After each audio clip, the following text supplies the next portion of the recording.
Don Yeah. Flynn. We've had him on before. Good morning, Don. Thanks for Yeah. joining us again. Don is a member of the steering committee of the Permanent Peoples Tribunal, which is an international network that witnesses the violations of the hostile environment, etc., by holding tribunals. And he was the director of Migrant Rights and has written a number of books on immigration issues. You've just listened to that discussion, and I have to say, when I saw it first, I totally thought what Jackie was saying. That's, it's supposed to be half deterrent, but mainly sort of electioneering, really. Or do you think they're really going to go through with this? Do you think there's a chance? I think that's their intention. It's they're going to make a show of doing it, because one of the things that they consider that they've got in their favour is that the Conservatives never really get punished for talking tough on immigration, even when their policies prove to be a disastrous failure. And we've had a whole string of those, I think, in recent years, since 2010, when they were telling us no ifs, no buts, we'll bring net migration down below 100,000 people. And of course, they never got anywhere near that. But nobody ever, it doesn't seem to be the case that anybody feels inclined to punish them. I think it's very much part of a number of things. One of them is it's Operation Save Boris, which is the real theme of the moment. You can put a number of things into that bundle. His peculiar trip to Kiev in recent days was one of them, but this is another part of that. It's coming just in front of two things. First of all, the expectation that he's going to get other fines for his transgressions during the pandemic, and also the local government elections coming up in May. And it's a return to the formula which the government, which Boris has used so many, I won't say Boris, I'll say Johnson, that Johnson has used so many times in the past, which is get back to the culture wars of 2016 and get back to demanding, control of our borders. It always seems to rescue him whilst he's there. So they're going to make an effort. They've committed themselves. Exactly what it will look like, it won't work out the way they intend. Their statements that it's going to begin in the next 6 weeks, I think, are nonsense. What's actually being done at the moment is quite extraordinary. This so-called Migration and Economic Development Partnership has no content whatsoever in terms of what the relationship is between migration and development, and how it specifically relates to Rwanda. It seems to be a blank check. The government admits that it's going to be made. It's an upfront payment of 120 million to the Rwandan government, with no real expectations of how they're going to use that money. What plans do they have in place in order to be able to receive these refugees in something which at least approximates to the requirements of the UN Convention? A great deal is being made about Rwanda being a model country. Well, it's hard to see that that's the case. Even Patel, in referring to her figures about Rwanda's record, says that they've settled about 10,000 refugees in the period of the last several years, which is not a high number in East Africa, an area where refugees are crossing borders all the time, not just in the numbers of 10,000, but in the hundreds of thousands. So there's nothing particular to make a song or dance about that. And of course, the main thing, and I think Jackie's already alluded to this, is that it's the claim that there's a moral basis for this policy in trying to break the economic model of the people smugglers just doesn't take into account the fact that the people smugglers business model has actually developed in lockstep over the years with the policies that have been introduced by the British government and other governments. The reasons why they make a profit, the people smugglers, is because they pay very close attention to the details and the nuances of immigration policy. And they look every single change in the immigration rules, they look to see how they can leverage that in order to ramp up their activities and make a bigger profit from it. My prediction is that Christmas is coming early for them.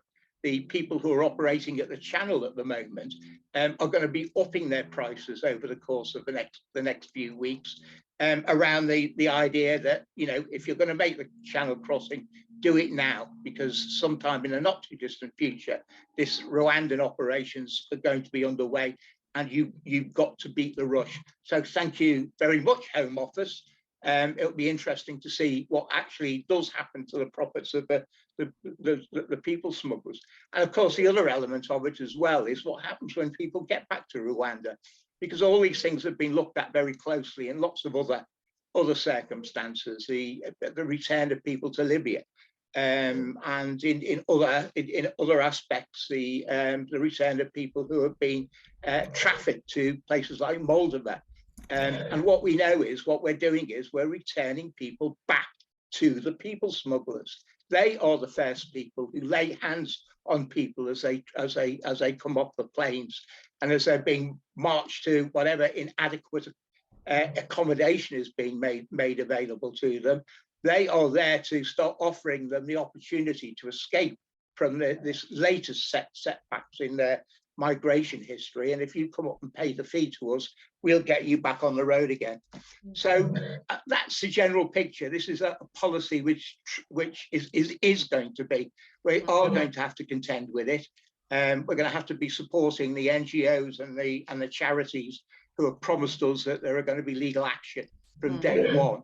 I have to say, I don't feel quite as bad about the people smugglers as you do. I mean, there is, you know, it's a business, because clearly people are fleeing. People cannot, you know, feel they cannot stay in the countries where there's war, where there's poverty, where, you know, they're just, even when they're just starving, you know, even if they're just economic migrants. I, as a socialist, you know, I'm very strongly in favor of open borders and working on changing the living conditions everywhere so people don't have to flee. You know, that's a slightly different discussion. But, you know, if you look at the situation now compared to the situation with the Ukrainian refugees, I mean, that seems to be an obvious you know, difference there. I mean, I don't think it's just about racism or anything like that. I think it's got a lot to do with, you know, we've got a direct confrontation here with Russia, you know, the 100-year-old enemy of Britain and the West and civilization, etc. And, you know, there's a lot of geopolitical reasons there. I think that the Ukrainian refugees are being treated quite so differently to the, you know, the refugees that we've created by creating wars in Libya, Yemen, etc. How do you see that different of approach? Well, I think it's part of the absolute contradiction that the immigration policy has got itself into. It's clearly the case that the government has got to address the latest crisis in Europe, and falling in line with all the other European countries. It's decided there's a race going on at the moment to demonstrate some degree of solidarity with the Ukrainian government without actually committing themselves too far, and the refugee crisis is the issue that they're choosing to do that at the moment. So the government simply has to yield on that point and introduce a scheme which is going to facilitate, to some, I mean, still considerably less than other European countries, but it's a concession that's made in that direction. And the government is playing it both ways. They're claiming credit for the fact that they've made this concession, that there you go, nobody can accuse us of being hard on refugees and so on and so forth, because look what we're doing to the Ukrainians. They might also say, look what we're doing with the Hong Kong Chinese as well, which is another program.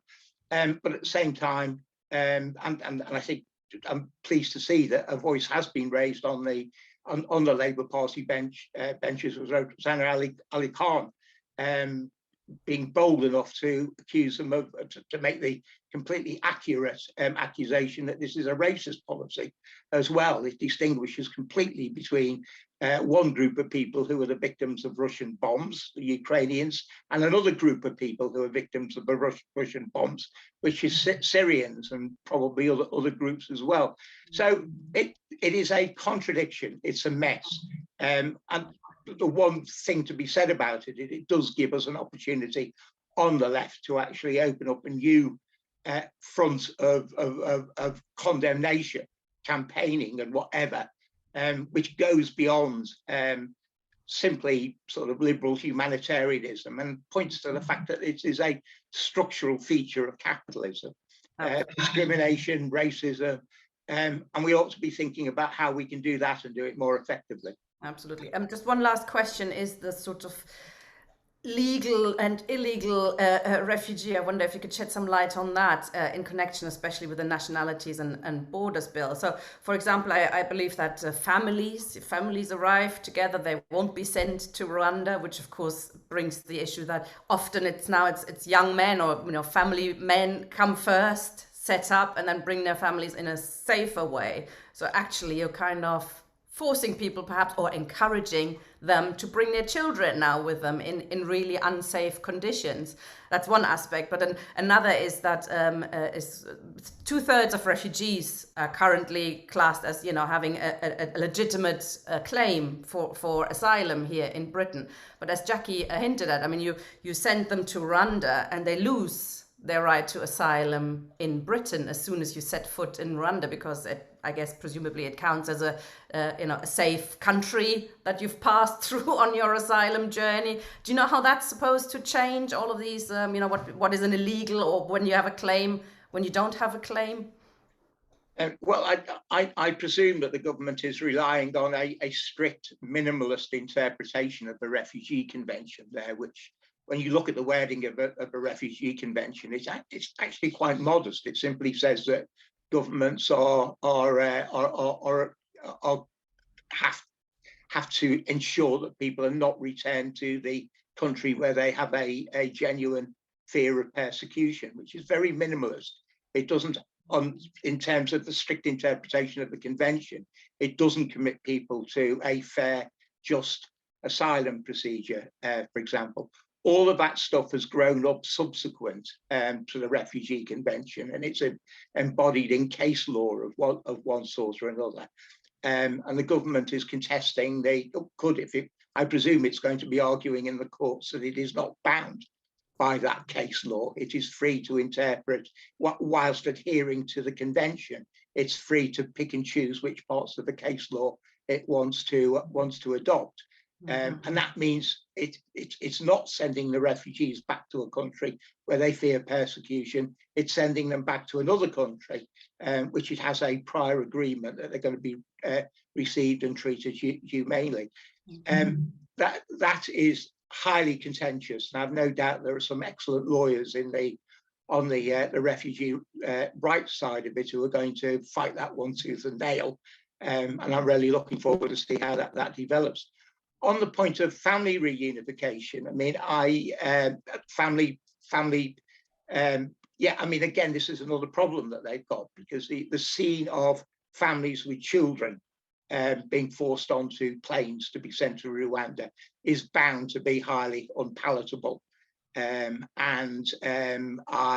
suspect that the reasons why that is there is because the government is going to back away from that. The government doesn't want that confrontation at the moment, and therefore they're introducing this concession. In terms of, is it going to increase the number of family refugee movements? Well, I think the thing to bear in mind at the moment that it does happen at the moment. But what deters people, particularly from the most troubled regions we're talking about, the Middle East and the Horn of Africa and into Africa, is the fact that when women, particularly women and children, depart on refugee movements, they are doubly, trebly, probably quadruply exposed to risk and danger for all sorts of reasons, which I'm sure everybody in this discussion appreciates it, that women are going to be kidnapped, sold into slavery. Children are not particularly useful pawns in the migration game. They don't have a lot of money. They fall very low down the list in terms of humanitarian consent. So what you get is that the desert regions of North Africa are at the bones of, bleached with the bones of refugees who have failed that, and many of them are women and children there. So it's very, very difficult to see that there's going to be an increase. It's going to be taken in as a calculation, and we're going to see more family migrates for that reason, simply because the obstacles are so appallingly high. But it's there. I think it's a weak flank in the government's position. It's full of contradictions, and we have to be ready to take pot shot at it. Absolutely, and stop deportations when they're happening and stuff. I think this will kind of increase people taking direct action, and we're doing our best to publicize things like that. Thank you very much, Don, for joining us. I think it's also very important what you said about this is a feature of capitalism and imperialism. As long as capitalism is allowed to function in the way it does, we'll have refugees, and for us, I think as socialists, yes, open borders and changing the conditions in the whole world is the long-term plan anyway. Thank you very much for joining us. Have a good day. Thank you.